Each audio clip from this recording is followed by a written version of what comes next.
یہ ساری آج شیلز یہ دیکھ لیں، ٹیئر گیسنگ شیلز، یہ ساری کل شام سے یہ صرف میرے گھر میں جو پڑے ہیں، یہ ہمارے گھر کے ارد گرد جو شیلز ملے ہیں، جو میری زمان پاک کے گھر کے اندر جو شیلنگ ہوئی ہے، میں یہ آپ کو اس لیے دکھا رہا ہوں کہ یہ کل دوپہر سے میرے گھر کے اوپر حملہ ہے، اور یہ شیلز جو آپ دیکھ رہے ہیں یہ صرف جس طرح میں نے کہا اس گھر کے اندر، یعنی میرے گھر کے اندر یہ وہ شیلز ہیں جو گھر کے باہر ہیں اس کا ہمیں کوئی اندازہ نہیں، وہ ساری سڑک کے اوپر ساری رات صبح تک، اور ابھی جب میں آپ سے بات کر رہا ہوں پھر شیلنگ ہو رہی ہے، پھر ایک اور حملہ ہو گیا۔ تو میں اپنی قوم کے سامنے ایک سوال رکھنا چاہتا ہوں کہ یہ کون سا میں نے اتنا بڑا جرم کیا تھا کہ میرے گھر کے اوپر حملہ، کبھی کسی پولیٹیکل لیڈر کے گھر کے اوپر اس طرح شیلنگ نہیں ہوئی، اور وہاں عورتیں تھیں، ہمارے نوجوان تھے، ان کے اوپر جس طرح اٹیک کیا گیا، اس کی کوئی تو کیا وجہ تھی؟ میرا جرم کیا تھا؟ جرم یہ تھا، ذرا میں آپ چاہتا ہوں غور سے سنیں میرا جرم کیا تھا۔ ایک کیس لگا ہوتا ہے توشہ خانہ کا، جو توشہ خانہ کا کیس میرے اوپر ایک الزام لگایا گیا، اور شکر ہے اللہ کا کہ وہ الحق ہے، وہ توشہ خانہ کا سب کے سامنے اب ریکارڈ آ گیا۔ میں چیلنج کرتا ہوں کہ جب یہ کیس سنا جائے گا، اگر کسی نے ساری چیزیں جائز طریقے سے، یعنی جائز طریقے سے، توشہ خانہ کا مطلب ہوتا ہے کہ جو آپ پریزنٹ آپ کو جب گفٹس ملتی ہیں تو ان میں سے جو آپ رکھنا چاہتے ہیں ایک قیمت ادا کر کے لے لیتے ہیں، وہ آپ کی پراپرٹی بن جاتی ہے۔ یہ توشہ خانہ ہے، اور یہ 70 سال سے یہی ہے۔ اور یہ جو کہتے ہیں کہ وہ اچھا جی وہ آپ کو کوئی بڑا تحفہ ملا تھا، اسٹیٹ گفٹ، جو آپ چیز خریدتے نہیں ہے توشہ خانہ کی، وہ آکشن ہو جاتی ہیں، وہ کوئی عجائب گھر میں نہیں رکھی جاتی۔ تو میرے اوپر پورا انہوں نے میڈیا ٹرائل چلوایا، اسی کے اوپر کیس کر دیے، اور اب اللہ کا کرم ہے کہ ان ساری چیزیں ان کی سامنے آ گئی ہیں، اور ابھی آپ کو پتہ چلے گا جب وہ دیکھیں گے کہ انہوں نے چوری کی ہے توشہ خانہ سے، اور انشاءاللہ وہ سامنے آ جائے گا۔ اب توشہ خانہ کا کیس لگا F8 کی کچہری میں۔ F8 کی کچہری میں 2 دفعہ بم دھماکے ہو چکے ہیں۔ وہ اس کو آپ کی جو سیکیورٹی ہے وہ پروٹیکٹ ہی نہیں کر سکتے۔ وہ جگہ ایسی ہے کہ وہاں وکیل بھی شہید ہوئے، وہاں ججز بھی شہید ہوئے، ادھر ہی جب 2 دفعہ دہشت گردی ہوئی۔ تو جب وہاں اس کو پروٹیکٹ کر ہی نہیں سکتے، اور خود انٹیریئر منسٹر کہہ رہا ہے کہ میری جان خطرے میں ہے، انٹیریئر منسٹری کہہ رہی ہے کہ میری جان کو خطرہ ہے، ایک میرے اوپر حملہ ہو چکا ہے۔ مجھے پتا ہے کہ جو لوگ آج بیٹھے ہوئے ہیں یہ اقتدار میں، جو شہباز شریف اور رانا ثناء اللہ، یہی انہوں نے ہی پہلا میرے اوپر کیا تھا، اور ایک اور ایجنسیز کے آدمی نے، اب وہی پاور میں بیٹھے ہیں، خطرہ ان سے ہے۔ تو میں ایک چیز مانگی کہ مجھے سیکیورٹی دیں ادھر جانے کے لیے، اور اگر سیکیورٹی نہیں دے سکتے تو میرا ادھر کر دیں کیس جدھر مجھے سیکیورٹی ملتی ہے۔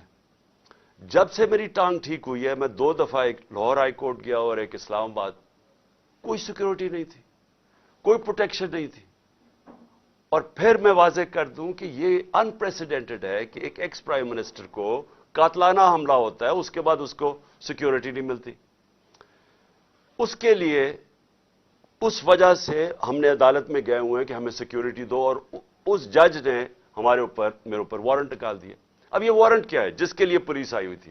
میں یہ ذرا سارا آپ کو سمجھانا چاہتا ہوں کہ یہ جو ساری ابھی بھی شیلنگ ہو رہی ہے، یہ پولیس کا اور کوئی کام نہیں ہے، پوری فوج کی فوج آئی ہوئی ہے، رینجرز آئے ہوئے ہیں کہ اس طرح کوئی دہشت گرد یا زمان پاک میں بیٹھا ہوا ہے۔ وارنٹ صرف یہ تھے کہ آپ کو پولیس عدالت میں پیش کرے، یہ ہے وارنٹ۔ جس عدالت میں میں اس لیے نہیں جا سکا کیونکہ سیکیورٹی کا ایشو تھا، عدالت نے پیش کرنا، یہ پولیس نے وہاں پیش کرنا تھا۔ رات کو جو پریزیڈنٹ ہیں لاہور ہائی کورٹ کے بار کے، اشتیاق خان، انہوں نے شورٹی دے دی، ان کو میں نے آتھرائز کر دیا، انہوں نے شورٹی دی کہ وہ جو میرا اپیرنس ہے ہائی کورٹ میں وہ گارنٹی کرتے ہیں۔ 18 کو انہوں نے شورٹی دے دی میں ہائی کورٹ میں پریزنٹ ہوں گا۔ تو جب انہوں نے شورٹی دے دی تو وہ پولیس آفیسر جو مجھے اریسٹ کرنے آیا تھا اس کو ایشورٹی مل جاتی، وہ کیس اس کو انتظار کرنا چاہیے. تو میں نے فیصلہ کر لیا کہ میں عدالت جا رہا ہوں، اس لیے تو وہ آیا تھا مجھے اریسٹ کرنے. اور یہ قانون ہے، یہ جو code of criminal C C P جسے کہتے ہیں کہ code for criminal C R P C, جو کوڈ ہوتی ہے جو جس کے تحت یہ قانون بنا ہوا ہے، اس کا سیکشن 75 کہتا ہے کہ یہ اگر کر دیں تو پولیس آپ کو اریسٹ نہیں کرتی. تو وہ رات لے کے پھر رہا اشتہا خان یہ اب شیورٹی، اور پولیس والا ہی نہیں مل رہا. وہ کیوں نہیں مل رہا؟ کیونکہ انہوں نے فیصلہ کیا ہوا تھا میرے اوپر یہ اٹیک کرنے کا. اب یہ میں آپ کو دکھا رہا ہوں کہ یہ صرف شیلز نہیں ہیں، یہ گولیاں آپ کے سامنے ہیں. یہ گولیاں چلائی انہوں نے یہاں. یہ گولیاں چلانے والے ایک آدمی کو عدالت میں پیش کرنے کے لیے نہیں آتے. ان کے عزائم، یہ جو اوپر سارے بیٹھے ہوئے ہیں جنہوں نے پہلے ہی مجھے قتل کرنے کی کوشش کی تھی، ان کے عزائم یہ نہیں تھے کہ عمران خان نے یہ عدالت میں کہ وہ کہہ رہا ہے کہ میں پہنچوں گا، اس کے باوجود یہ حملہ کر رہا ہے، اور ابھی تک حملہ ہو رہا ہے. ان کا مقصد کچھ اور ہے. لندن کے اندر پلان بنا، وعدے کیے گئے نواز شریف سے. وعدہ یہ کیا گیا کہ اگر ہمیں بیک کریں گے تو میں آپ کو یہ کر کے دوں گا، جس میں عمران خان کو جیل میں ڈالوں گا، پی ٹی آئی کو ختم کروں گا، نواز شریف کو سارے کیسز ختم کروں گا. یہ پلان تھا پورا. یہ پلان بڑی دیر سے پتہ ہے، میں بتاتا جا رہا ہوں آپ سب کو. اس پلان کے تحت یہ گیم چل رہی تھی. کیوں میرے ورکرز اس طرح، جس طرح انہوں نے یہ دفاع کیا زبان پاک کی، میں تو کیا ان کو 2 دفعہ کہا، میں نے کہا دیکھو یہ میں کوئی انتشار نہیں چاہتا، میں چاہتا ہوں میں چلا جاتا ہوں، بیگ میرا پیک تھا. لیکن سارے کارکنوں کا کیا مسئلہ تھا؟ ان کو پتا تھا کہ جب سے ہماری حکومت گئی ہے ہمارے لوگوں کو تشدد کیا گیا جیل میں. کسٹوڈیل ٹارچر کہتے ہیں اس کو. جیل کے اندر تشدد کیا گیا. اعظم سواتی، شہباز گل، ہمیں پتہ ہے ارشد شریف سے کیا ہوا، ہمیں پتہ ہے سوشل میڈیا کے لڑکوں سے کیا ہوا، اور ہمیں پتہ ہے کہ وہ درویش، وہ جو اسپیشل انسان تھا جس کے پاس پیار کے علاوہ کچھ تھا ہی نہیں، ذل شاہ سے کس طرح انہوں نے اٹھایا اور اسے تشدد کر کے قتل کر کے سڑک پہ پھینک گئے. تو وہ سارے فکر کر رہے تھے کہ دیکھیں اگر انہوں نے یہ آپ سے لے گئے ایک دفعہ آپ کو، تو یہ آپ سے بھی یہ کریں گے. اس لیے انہوں نے رات سے وہ مقابلہ کر رہے ہیں ان کا، صرف اس وجہ سے. سو میں آج یہ پوچھنا چاہتا ہوں، میں وہ جو اپنے آپ کو نیوٹرل کہتے ہیں ان سے پوچھنا چاہتا ہوں کہ مجھے یہ بتائیں کہ رینجرز کو بھیجنے کا کیا کام تھا؟ میرے دیوار کے اوپر رینجرز چڑھ رہے تھے، اندر آنے لگے تھے. یہ میں کون سا جرم کیا کہ رینجرز کو یہاں اٹیک کروایا میرے اوپر؟ اور جب رینجرز اور ہمارے لوگوں کا آمنا سامنا ہوگا تو کیا کوئی قوم سمجھے گی کہ ہماری اسٹیبلشمنٹ نیوٹرل ہے؟ اور کیا یہ کرنا چاہیے کہ رینجرز یعنی فوج کو اور عوام کا آمنا سامنا کروانا چاہیے؟ جب ٹی ایل پی آ رہی تھی اسلام آباد کی طرف تو مجھے تب آرمی چیف نے کہا تھا کہ ہم بالکل فوج کو سیولینز کے سامنے نہیں لے کے آئیں گے. تو اب کیوں آ رہی ہے؟ کیا وجہ ہے؟ کون سا جرم ہے؟ کیا جرم کیا میں نے؟ اور کیا وجہ ہے کہ اس طرح کی بے دردی سے، جس طرح کا ابھی تک سب کو یہ جو شیلز مارے گئے ہیں، گولیاں چلائی گئی ہیں، یعنی یہ کیا جمہوریت ہے؟ کیا ہم نے کبھی ہمارے 3.5 سال میں کبھی کسی کے اوپر 3 لانگ مارچز دی، پروٹیسٹ تھے، کیا ہم نے کبھی کسی کے اوپر یہ کیا؟ تو یہ کیا وجہ ہے؟ اس کے پیچھے کیا ہے؟ ہم سب سوال پوچھ رہے ہیں، ہم سب حیران ہیں کہ اس سب کا مقصد کیا ہے؟ چاہتے کیا ہے؟ کیا یہ وہ ساری وہی ایک تسلسل ہے کہ کسی طرح تحریک انصاف کو دیوار سے لگاؤ، لیکن اس سے بھی زیادہ عمران خان کو مائنس کرو بیچ میں سے، اس لیے پکڑنے آئے تھے؟ اور دیکھیں، میں آج اپنی ساری قوم کے سامنے کہہ رہا ہوں کہ دیکھیں میں نے پوری کوشش کی ہے جب سے میری گورنمنٹ گرائی گئی ہے کہ کوئی میری وجہ سے اس ملک میں انتشار نہ ہو. ہم نے سارے پرامن 70 جلسے کیے، سب پرامن. جب کوئی انتشار کا وقت آتا تھا، جب انہوں نے اسی طرح ہمارے اوپر ظلم کیا 25 مئی کو پچھلے سال، میں نے کینسل کیا، میں نے اس کو ختم کر دیا دھرنے کو، کیونکہ مجھے ڈر تھا کہ اب انتشار کی طرف جا رہا ہے۔ اس کے بعد 26 نومبر لاکھوں لوگ جمع تھے وہاں اس وقت پنڈی میں۔ ہمارا پلان تھا اسلام آباد میں جا کے دھرنا دینا، لیکن جب میں نے ماحول دیکھا جو انہوں نے پولیس جمع 30,000 پولیس جمع کی ہوئی تھی، تو مجھے پتا تھا پھر یہ تو جان کے چاہ رہے کوئی کلیش ہو، تو میں نے وہ کینسل کر دیا۔ ہم نے 8 مارچ کو ایک پرمیشن لی ہوئی تھی، انہوں نے ہمیں شام کو پولیس نے پرمیشن دی تھی کہ اپنی الیکشن ریلی جو ہم نے اپنی 30 اپریل کی الیکشن کے لیے کرنی تھی، پرمیشن ملی ہوئی تھی، روٹ اپرووڈ تھا۔ صبح لوگ آ رہے ہیں اور دیکھ رہے ہیں پولیس کھڑی ہوئی ہے اور پولیس کے جتھے کھڑے ہوئے ہیں اور لوگ ریلی کے لیے آ رہے ہیں، اور ایک دم پتا چلتا ہے کہ دفعہ 144 لگا دی جاتی ہے۔ کس وجہ سے؟ الیکشن جب ڈیٹ اناؤنس ہو جائے، آپ الیکشن ریلی کے خلاف دفعہ 144 کیسے کر سکتے ہیں؟ وہ بھی کیئر ٹیکر گورنمنٹ۔ اور اس کے بعد شیلنگ شروع ہو جاتی ہے، جس طرح اب آتے ساتھ ہی شیلنگ، ڈرانا، دھمکانا، مارنا، اور اس میں ضلع شاہ کا جس طرح قتل کیا گیا۔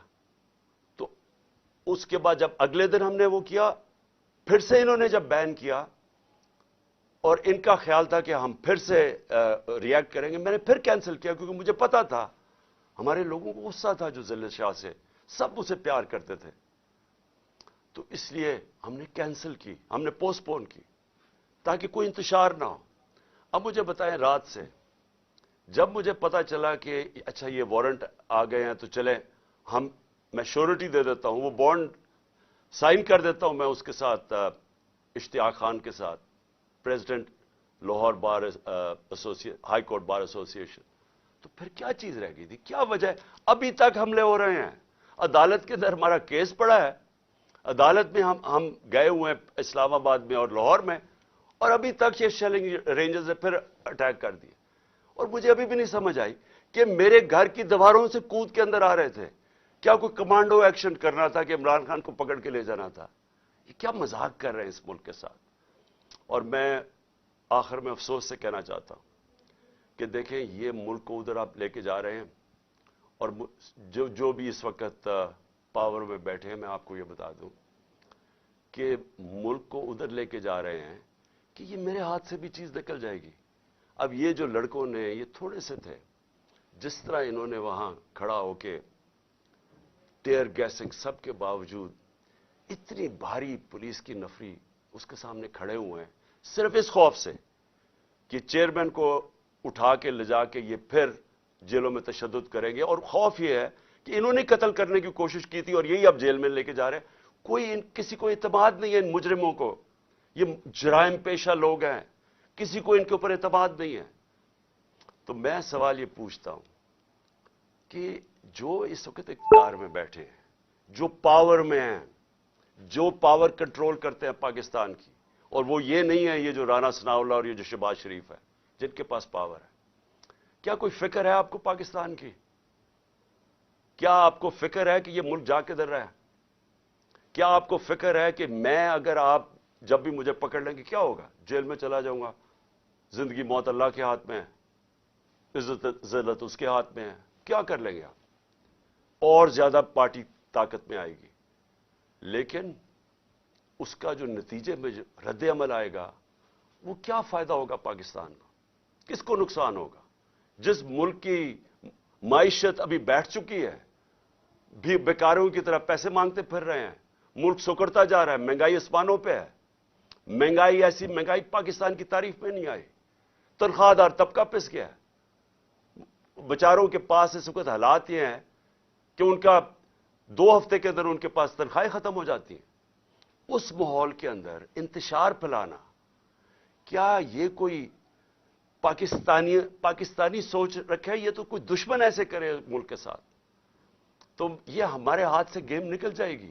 یہ جو حرکتیں ہو رہی ہیں، یہ میری، اب یہ جو باہر لڑکے ہیں یہ میری نہیں سن رہے، جب ان کے اوپر یہ انتشار ہو رہا ہے اور یہ جو شیلنگ ہو رہی ہے، وہ میری نہیں اب بات سنتے، وہ اب میرا کوئی کنٹرول ان کے اوپر نہیں ہے، اور جس طرح کی اب بمباری اور یہ سب کے ہاتھ سے نکل جائے گا۔ اس لیے میں کہنا چاہتا ہوں اپنی عدلیہ سے سب سے پہلے کہ دیکھیں امید صرف اب ہمیں آپ پہ رہ گئی ہے. یہ جرائم پیشہ لوگ جو گورنمنٹ میں بیٹھے ہیں یہ تو کوشش کر رہے ہیں کہ 80 کیسز کر دیے ہیں, یہ تو کیسز بڑھتے جائیں گے.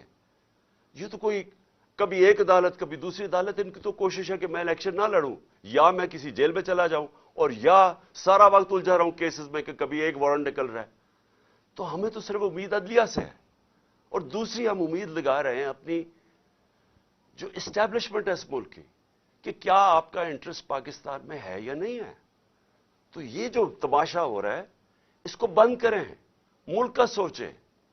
یہ جو بھی پلان ہے لنڈن کا اس کے اوپر نہ کام کریں, یہ ملک تباہی کی طرف جا رہا ہے. اور میری اپیل ہے آپ سب سے کہ اب اس ملک کا سوچیں. اب جن کا جینا مرنا اس ملک میں ہے, ہمارے تو کوئی باہر نہیں جانا, میں تو کوئی لنڈن نہیں جانا جس طرح یہ سارا ٹبر اٹھ کے چلا جاتا ہے یا دوسرا اٹھ کے وہ باہر چلا جاتا ہے. ان کی تو باہر پراپرٹیز اربوں ڈالر ہیں, ہمارا تو جینا مرنا یہاں ہے. تو میرا اکیلے کو فکر نہیں کرنا چاہیے, ہر اس پاکستانی کو اس ملک کا سوچنا چاہیے جو اٹھ کے لنڈن نہیں چلا جائے گا, جس کے باہر ڈالرز ہی پڑے ہوئے, ان سب کو سوچنا چاہیے کہ ملک جا کس طرف رہا ہے. اور اپنی عوام کو آخر میں آپ کو کہنا چاہتا ہوں, میں پھر سے آپ کو کہنا چاہتا ہوں, میں پکڑا جاؤں, جیل میں بھی چلا جاؤں, جو بھی مجھے ہو جائے, آپ نے یہ جو حقیقی آزادی کی ہماری تحریک ہے, آپ نے سب نے اس میں شرکت کرنی ہے, کیونکہ غلام قوم کا کوئی مستقبل نہیں ہوتا. یہ جو ایک چھوٹا سا طبقہ اوپر حاوی ہوا ہے, قانون کے وہ اوپر بیٹھا ہے, ہر قسم کا ظلم کرتا ہے لوگوں پہ, خوف کے اوپر ملک چلاتا ہے, سارے ملک کے وسائل کے اوپر قبضہ کر کے بیٹھا ہوا ہے, یہاں سے پیسہ چوری کرتا ہے, ہنڈی والے سے باہر بھجوا دیتا ہے. ملک کا ساری چوری کا پیسہ آج ان کے بڑے بڑے بینک اکاؤنٹس اور لنڈن اور باہر مغربی کیپٹلز میں ان کا پیسہ پڑا ہے. صرف دبئی کے اندر 20,000 پاکستانیوں نے, یہ ابھی بلومبرگ کی رپورٹ ہے, 20,000 پاکستانیوں کا دبئی میں $10.4 ارب پڑا ہوا ہے. تو ملک کیسے آگے جا سکتا ہے اگر یہ ان لوگوں کے ہاتھ میں ملک رہے گا. اس لیے میں قوم کو آج کہہ رہا ہوں کہ آپ نے پوری طرح اس حقیقی آزادی کی جہاد میں شرکت کرنی ہے. پاکستان